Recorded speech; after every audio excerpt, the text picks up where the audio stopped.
తెలంగాణ ఎన్నికల విషయానికి వస్తే టీఆర్ఎస్ ఎంపీలు ఇప్పుడు అంటే ఎలక్షన్స్ పార్లమెంట్ ఎలక్షన్స్ జరుగుతూ ఉన్నాయి. ఇక్కడ వీళ్ళు కూడా వాళ్ళ కసరత్తులు వాళ్ళు చేస్తున్నారు. అనుకోకుండా కేసీఆర్ గారు తన సభను క్యాన్సిల్ చేసుకున్న ఘటన కూడా మనం చూసాం. ఎందుకు అయి ఉండొచ్చు అది? నేను అనుకోవటం ఏంటంటే అండి, కేసీఆర్ గతంలో ఏదైనా చిన్న సభ పెడుతున్నా సరే వేల మంది జనం వచ్చేవాళ్ళు. జనాన్ని సమీకరించే వాళ్ళ స్థానికంగా ఉన్నటువంటి నాయకులు, లేదంటే జనమే ఆటోమేటిక్గా వాళ్ళే వచ్చేవాళ్ళ అన్నది వారికి తెలిసేది. సో ఆ వేలోనే ఆ కాన్ఫిడెన్స్తోనే చేవెళ్ళ లోక్సభ నియోజకవర్గం, సికింద్రాబాద్ లోక్సభ నియోజకవర్గం, అదేవిధంగా మల్కాజిగిరి లోక్సభ నియోజకవర్గం, ఈ మూడింటికి సంబంధించి ఒక చోట అడ్రస్ చేద్దాం అనుకుంటే Hyderabad is the best one. So ఆ వేళ ఎల్బీ స్టేడియంలో సభ పెట్టారు. తీరా సభ పెట్టిన తర్వాత సభకు వచ్చింది ఎంతమంది ఏంటయ్యా అన్నప్పుడు చూస్తే వేలల్లో ఉన్నారు. యాక్చువల్గా వేలల్లో is nothing but below 10,000 or below 15,000. అంటే కేసీఆర్ సభ పెట్టాడు అంటే ఊహించినంత జనం రావాలి, కనీసం ఊహించినంత అన్న రావాలి. ఊహించినంత లేరు, ఊహించనంతా కూడా లేరు. అంటే దాని అర్థం ఇంకా తక్కువగా ఉండిపోయినారు. సో ఇది అధిష్టాన దృష్టికి వెళ్ళింది. వచ్చి అబాస్ పాలవటం కన్నా వెళ్ళిపోవడం బెటర్ కదా అని డిసైడ్ అయ్యి అటు నుంచి అటు వెళ్ళిపోయినట్టు తెలుస్తూ ఉంది. సో కొంతమంది జర్నలిస్ట్ మిత్రులు దగ్గరుండి ఆల్రెడీ చూశారు. అక్కడ ఏంటంటే నిన్న శుక్రవారం అవటం ఒకటి వీకెండ్, దాంతో చాలామంది క్రికెట్ మ్యాచ్ అని కొంతమంది యూత్ ఆ వేళ వెళ్ళటం ఒకటి, మిగతా పార్టీల వాళ్ళు కూడా గట్టి క్యాండిడేట్లను పెట్టుకొని ప్రచారం చేస్తూ ఉండటం అన్నది ఒకటి, తర్వాత శని ఆదివారాలు సొంతలకు వెళ్ళే బ్యాచ్ కొంతమంది ఉంటారు ఈ వేలో ఒకటి, ఇవన్నీ చూసినప్పుడు ఎండాకాలం ఒకటి, ఇవన్నీ కలగలిపి ఒక రకంగా దెబ్బ కొట్టుండొచ్చు. మరో పక్క మిర్యాలగూడలో ఆయన ప్రచారం బాగానే చేశారు కదా, అక్కడ బాగానే జనాలు వచ్చారు. కరీంనగర్లో జనాలు బాగానే వచ్చారు. కేసీఆర్ అనే వ్యక్తి ఎక్కడికైనా సరే జనాలు బాగానే వస్తూనే ఉన్నారు. కానీ ఇక్కడ జనాలు ఎందుకు రాలేదంటే ఈ పోలరైజేషన్ అనేది కరెక్ట్గా జరగలేదేమో అనిపిస్తూ ఉందనేది ఒకటి. ఇంకో విధంగా చూసుకున్నప్పుడు మొన్న ఎమ్మెల్సీ ఎన్నికల ఎఫెక్ట్ ఈ సభ మీద ఏమన్నా పడిందా? ఎందుకంటే చేవెళ్ళ నియోజకవర్గానికి చూసుకున్నట్లయితే దాదాపు హైటెక్ సిటీగా పేరు వచ్చినట్టు ఆ ప్రాంతం అంతా కూడా ఆ నియోజకవర్గంలో, ఆ లోక్సభ నియోజకవర్గంలో ఉంటూ ఉంది. తర్వాత మల్కాజిగిరి కనుక నియోజకవర్గం చూసుకున్నట్లయితే లోక్సభకు సంబంధించేసి ఆల్మోస్ట్ ఇక్కడ కూడా ఎక్కువ విద్యావంతులు ఉన్నటువంటి area. Secunderabad main core area. So ఎక్కువ మంది చదువుకున్న వాళ్ళు ఎవరైతే ఉన్నారో వాళ్ళంతా కూడా ఈ 3 సెగ్మెంట్లకు సంబంధించి ఇక్కడ ఉన్నారు. అలాంటప్పుడు మొన్న పట్టభద్రుల దానికి సంబంధించి జీవన్ రెడ్డి చక్కగా గెలిచాడు, భారీ మెజారిటీతో గెలిచాడు, అసలు ఎవరికి ఊహ కందనంత విధంగా. ఆ తర్వాత టీచర్స్ సంబంధించిన ఎమ్మెల్సీ దానిలో 2 కూడా స్వతంత్రంగా వాళ్ళు గెలిచిన వాళ్ళే.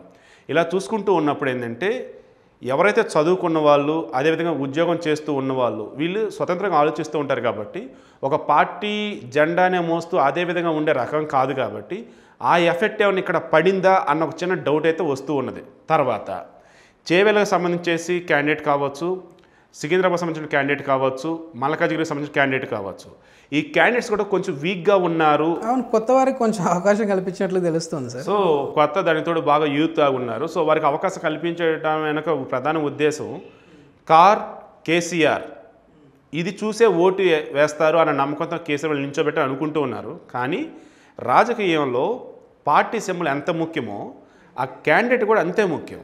సో ఆ క్యాండిడేట్ లోక్సభ నియోజకవర్గానికి సంబంధించి ఇక్కడ క్యాండిడేట్ పోటీ చేస్తున్నాడంటే ఎంత స్టామినా ఉండాలి వాళ్ళకి, గతంలో ఎంత ప్రచారం జరిగి ఉండాలి వాళ్ళకి సంబంధించేసి, వాళ్ళు ఎంత విధంగా ప్రజల్లో వాళ్ళు మమేకమై ఉండాలి. అలా చూసుకున్నప్పుడు అంతగా కనిపిస్తట్లేదు. వీళ్ళు ముగ్గురు కూడా కొత్త వాళ్ళే. సో ఇలా చూసుకుంటూ ఉన్నప్పుడు ఖచ్చితంగా ఇది కొంచెం ఒకటంత డ్రాబ్యాక్ అయింది కదా. అంటే సమీకరించిన వాళ్ళు వస్తేనే ఎల్బీ స్టేడియం మొత్తం నిండిపోయిద్దా? కాదుగా. స్వచ్ఛందంగా వచ్చే వాళ్ళు కూడా ఉండాలిగా. మరి స్వచ్ఛందంగా వచ్చే వాళ్ళు ఎక్కడున్నారు? ఏంటి అంటే క్యాండిడేట్ల మీద ఉన్న వ్యతిరేకత ఉండి రాలేకపోయారా, నిజంగానే పనిలో ఉండి రాలేకపోయారా, లేదంటే వేరే వాళ్ళ సైడ్ టర్న్ అయ్యారా? ఎందుకంటే ఇక్కడ సికింద్రాబాద్కి వచ్చేసి కిషన్ రెడ్డి నుంచి ఉంటున్నాడు, ఓకే. తర్వాత కాంగ్రెస్ నుంచి చేసి అంజన్ కుమార్ యాదవ్ ఉన్నాడు, అటు మల్కాజిగిరికి వచ్చేసరికి రేవంత్ రెడ్డి. సో ఇలా చూసుకుంటూ ఉన్నప్పుడే గతంలో ఎలా అయితే మహాకూటమిలో భాగంగా టీజేఎస్, అదేవిధంగా సిపిఐ, అదేవిధంగా కాంగ్రెస్, టీడీపీ ఈ 4 కలిసినప్పుడు ఒకంత టీఆర్ఎస్కి కాంగ్రెస్కి అనుకున్నది కాస్త టీఆర్ఎస్కి చంద్రబాబు అన్న విధంగా చూడటంతో ఒక్కసారిగా ప్రజలంతా కూడా టీఆర్ఎస్ అంటే మా ప్రాంతం అన్న విధంగా టర్న్ అయిపోయారు. ఇప్పుడు ఆ సిచ్యువేషన్ లేదు. అసలు టీడీపీకి పోటీయే చేయట్లేదు లోక్సభ ఎన్నికల్లో.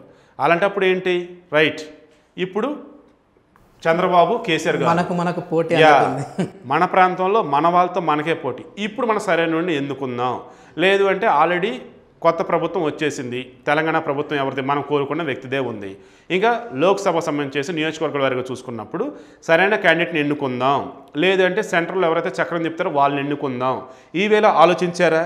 ఇవన్నీ కూడా ఇక్కడ మనం ఆలోచించాలి. కాకపోతే ఇక్కడ అందరికీ స్పష్టంగా కనిపిస్తుంది ఏంటంటే నెంబర్ 1 వీకెండ్ అవ్వటం ఒకటి, నెంబర్ 2 ఈ టీఆర్ఎస్ తరఫున ఎవరైతే క్యాండిడేట్స్ ఉన్నారో వీళ్ళు కొత్త వాళ్ళు అవ్వటం ఒకటి.